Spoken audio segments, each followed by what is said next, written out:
Morning, જય શ્રી કૃષ્ણ. કેમ છો બધા? આજના મારા નવા બ્લોગમાં તમારા બધાનું સ્વાગત કરું છું.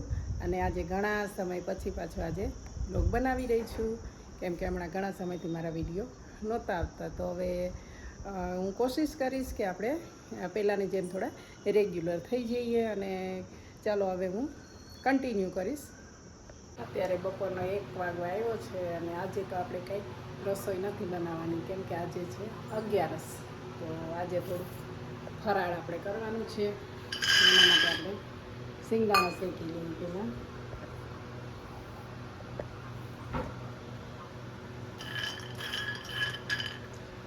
અને સાથે થોડી બટેટાની વેફર છે તેને પણ તળી લઈશ. પહેલાં કઢાઈ મૂકી અને સિંગદાણા શેકી લઈએ. અને આજે રસોઈ નથી બનાવવાની, તો આજે થોડું એક્સ્ટ્રા એવો નાસ્તો બનાવી દઈ. આજે મમરા અને એ થોડુંક વઘારીને ચેવડો બનાવી દઈએ. સિંગદાણા શેકાય પછી વેફર તળી લઉં. આજે જેઠ મહિનાની 11 છે, પુરુષોત્તમ મહિનો ચાલે છે. બધાને 11ની શુભકામનાઓ.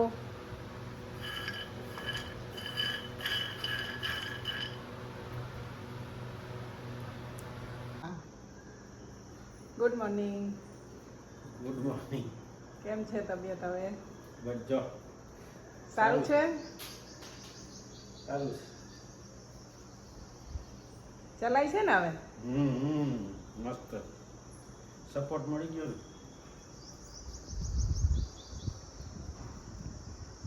કંઈ નહીં, ધીમે ધીમે તો સારું થઈ ગયું છે અને આજે સારું થઈ જશે.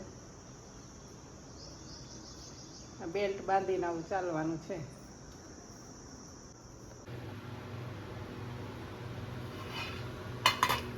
સિંગ શેકાઈ ગઈ છે. સિંગને આમાં કાઢી દીધી અને અહીંયા મેં તેલ મૂકી દીધું છે. હવે એમાં આપણે બટેટાની વેફર જે બનાવેલી છે એને હું તળી લઈશ, કેમ કે આ ફરાળી છે એટલે પહેલાં એને આ તળી લઈશ અને પછી આપણે ચેવડો બનાવવાનો છે. એની મેં થોડીક તૈયારી કરી રાખી છે અહીંયા. પછી વેફર તળાઈ જાય પછી આપણે ચેવડો બનાવી દઈએ, કેમ કે નાસ્તામાં ને એમાં તો આપણે જોઈએ જ. ગરમી પણ એટલી છે, બહુ ગરમી છે આજે તો. બહાર પણ જો કુલર ચાલુ કરી રાખ્યું છે, દરવાજાની બહાર રાખ્યું છે. ત્યાંથી પણ સરસ એવી ઠંડી હવા આવે છે. આગળનો રૂમ સરસ થઈ જાય ઠંડો કુલરથી, કેમ કે હોલમાં તો એસી ન ચાલે, એટલે રૂમમાં એસી હોય તો હોલમાં રાખ્યું છે કુલર. ચાલો હું વેફર તળી લઉં. તેલ થઈ ગયું છે કે નહીં જોઈ લઈએ આપણે.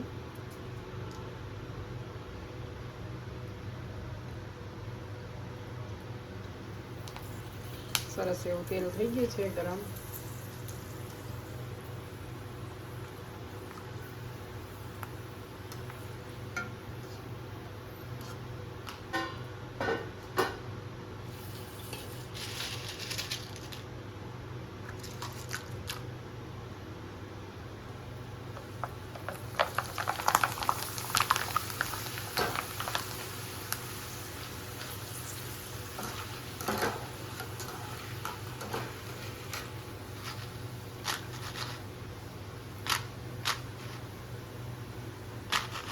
આવી રીતે આપણે વેફર બધી પહેલાં તળી લઈ અને પછી બનાવીશ મમરાનો ચેવડો.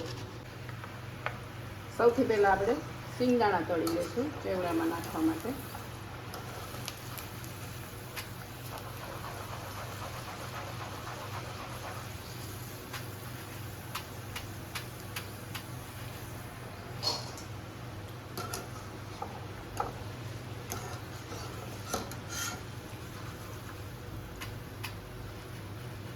કેમ કે ચેવડામાં છે ને સિંગદાણાનો ટેસ્ટ બહુ સરસ આવે છે.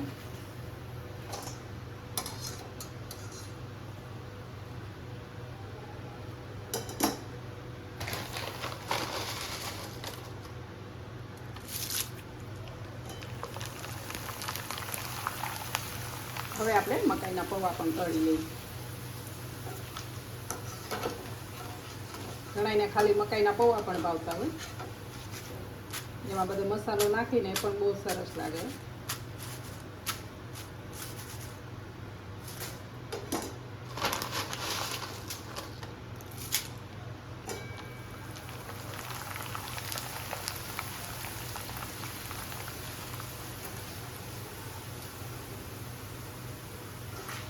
આવી રીતે આપણે થોડાક મકાઈના પૌવા તળી લઈએ.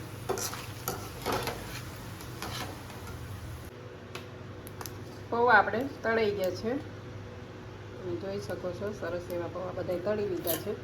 અને આમાં મેં એક મસાલો બનાવીને રાખ્યો, તો એમાં મીઠું, મરચું, હળદર બધું મિક્સ કરીને રાખ્યું છે. અને તમને ખાટા મીઠા ભાવતા હોય તો તમારે દળેલી ખાંડ પણ નખાય. તો આ થોડા ગરમ ગરમ હોય ત્યારે જ આપણે એમાં મસાલો વેરી દઈશું. એને સરસ એવા મિક્સ કરી લઈશું. ગરમ ગરમ હોય ને એટલે એમાં ચોટી જશે મસાલો. ઠંડા થયા પછી એમાં મસાલો નહીં ચોટે, એને મોળા લાગે પૌવા, સરસ એવા ટેસ્ટી લાગશે. તો સરસ એને હલાવી લઈએ.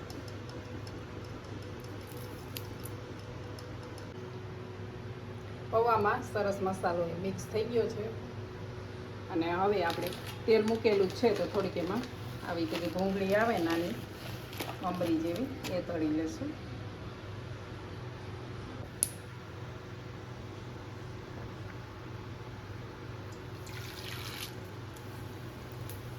આનો પણ ટેસ્ટ ચેવડામાં બહુ સરસ લાગે છે.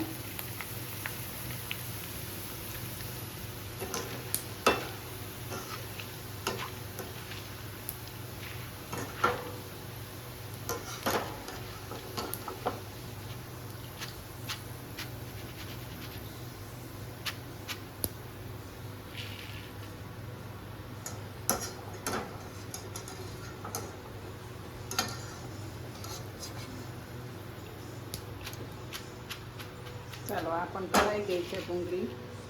હવે આપણે વઘારશું મમરા. મમરા તો વધારે છે એટલે આપણે એના માટે મોટું તપેલું મૂકવું પડશે, કેમ કે કઢાઈમાં તો સમય નહીં.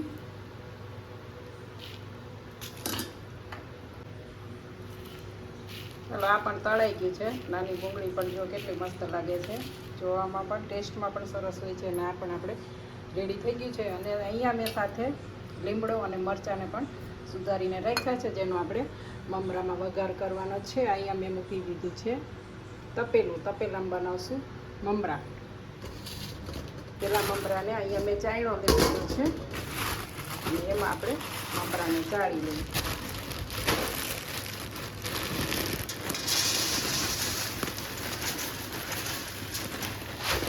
એમાં ભૂકો અને એવું બધું હોય ને, એવું બધું નીકળી જાય ચાળવાથી.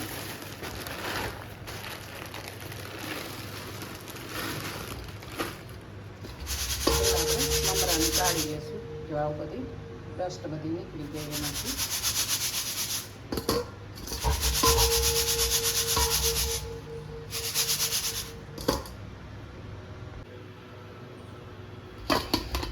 મમરાને મેં બધાય ચાળીને આવી રીતે રેડી કરી દીધા છે. અને અહીંયા તપેલામાં મેં તેલ મૂક્યું છે. તેલની ક્વોન્ટિટી આપણે બહુ ઓછી રાખવાની, કેમ કે તેલ જો વધી જાય ને તો પછી મમરા સાવ તેલ પીએ ને સાવ ઝીણા ઝીણા થઈ જશે. એટલે આપણે તેલ છે ને બહુ ક્વોન્ટિટી ઓછી લેવાની છે. તો આપણે સૌથી પહેલાં નાખશું મરચાં અને લીમડો.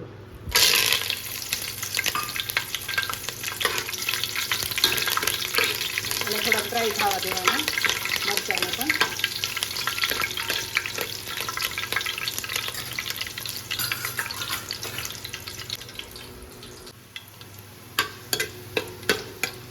મરચાં અને લીમડો સરસ એવા ક્રિસ્પી થઈ ગયા છે.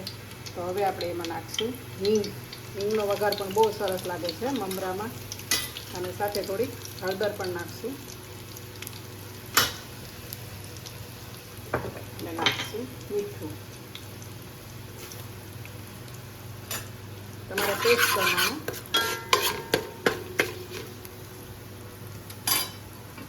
હવે આપણે એમાં મમરા નાખી દઈશું.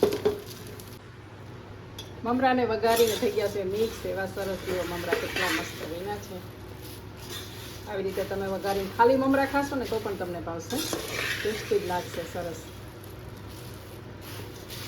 ઘણા લાલ મરચું પણ ચટણી પણ નાખે લીલા મરચાંની જગ્યાએ, એવી રીતે પણ બને. પણ આ લીલા મરચાંનો વઘારામાં બહુ સરસ લાગે છે મમરામાં. ઘણાને ખાલી પણ આવા મમરા ભાવે.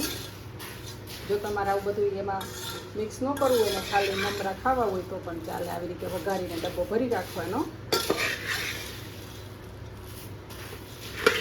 હવે થોડીક વાર આપણે એને હલાવશું એટલે એકદમ ક્રન્ચી થઈ જાય. ત્યાં સુધી આપણે આ બધું મિક્સ કરી દઈશું. અહીંયા આપણે લઈ લઈશું પૌવા અને સિંગદાણા. આપણે સિંગદાણા પણ આમાં તળીને રાખ્યા હતા.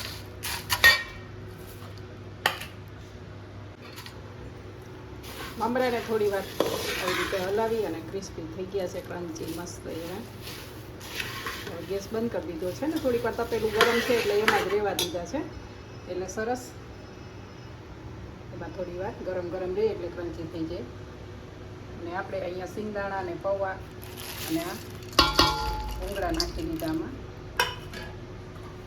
એને પણ આપણે મિક્સ કરી દઈશું.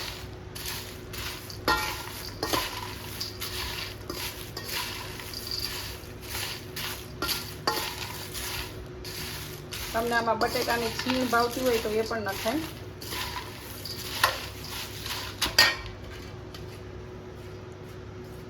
ઘણા લોકો બટેટાની છીણ પણ નાખતા હોય છે. મસ્ત મજાનો એવો ચેવડો થઈ ગયો છે રેડી. એવો કેટલો મસ્ત થઈ ગયો છે. સવારમાં ચા સાથે, પછી રોંઢે, તમને ચા સાથે ગમે ત્યારે ભૂખ લાગે ત્યારે ખાઈ શકાય એવો આવો ડબ્બો ભરીને રાખી દેવાનો, એટલે જ્યારે ભૂખ લાગે ત્યારે હેલ્ધી ને ટેસ્ટી સરસ એવો ચેવડો તૈયાર થઈ ગયો છે.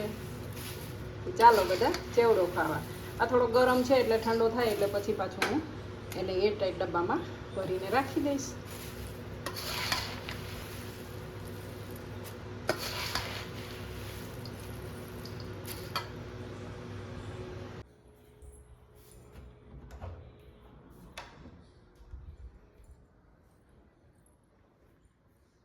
હું અત્યારે આવી ગઈ છું ઉપર મારી દીકરીના રૂમમાં.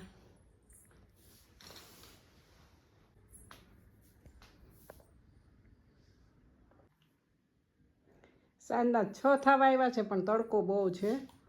આપણે પેલા એસી ચાલુ કરી દઈએ. સ્વિચ અહીંથી બંધ છે.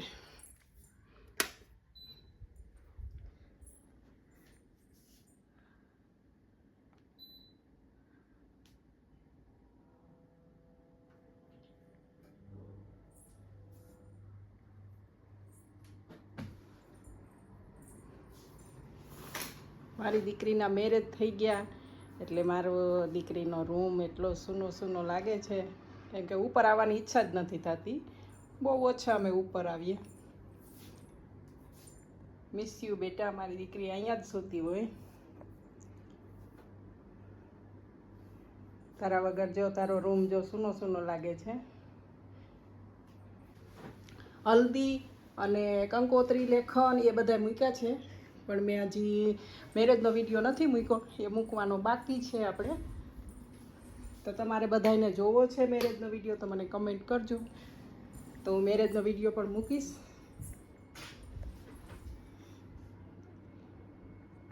અહીંયા ગણેશ સ્થાપના કરી હતી.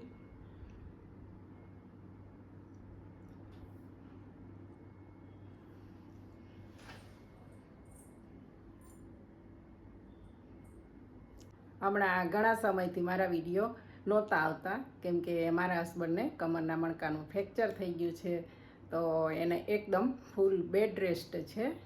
1 મહિનો તો ફૂલ બેડ રેસ્ટ, એટલે જમવાનું પણ સૂતા સૂતા જમવાનું, બિલકુલ નહીં બેસવાનું અને ઊભા જ નહીં થવાનું, એવું એને 1 મહિનો હતું. અને એને 1 મહિનો થઈ ગયો છે. આજે 1 મહિનો અને 10 દિવસ થઈ ગયા છે. તો હવે તો ડૉક્ટરે એને થોડુંક ચાલવાનું પણ કીધું છે, થોડુંક ચાલે પણ છે, અને હજી 1 મહિનો એને રેસ્ટ કરવાનો છે. તો હવે હું કોશિશ કરીશ કે મારા વિડીયો થોડાક રેગ્યુલર મૂકતી રહીશ. મારા વિડીયો તમને જો ગમતા જ હોય તો લાઈક, શેર અને સબસ્ક્રાઈબ કરવાનું ના ભૂલશો.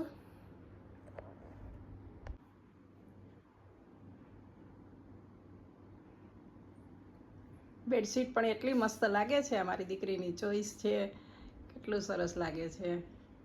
તો મને થયું કે હું તમને ફરી પાછું બતાવી દઉં એકવાર. તમને એવું લાગે કે બાર્બી ડોલ જ છે એવું લાગે જાણે.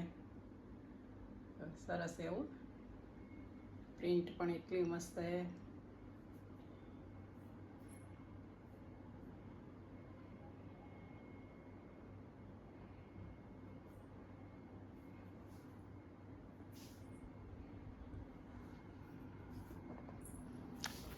અહીંથી આપણે બાલ્કની છે, આ બહારનો વ્યૂ દેખાય છે.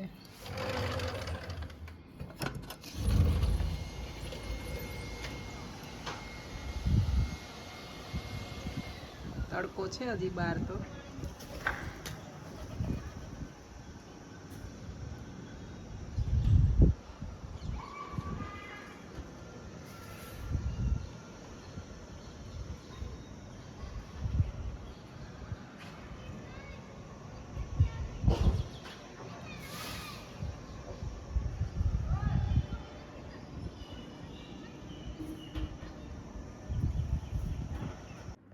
તો ચાલો મારો વિડીયો હું અહીંયા જ પૂરો કરું છું. આજનો મારો બ્લોગ તમને ગમ્યો હોય તો લાઈક કરજો, શેર કરજો અને મારા વિડીયોમાં નવા હોય તો ચેનલને સબસ્ક્રાઈબ કરજો.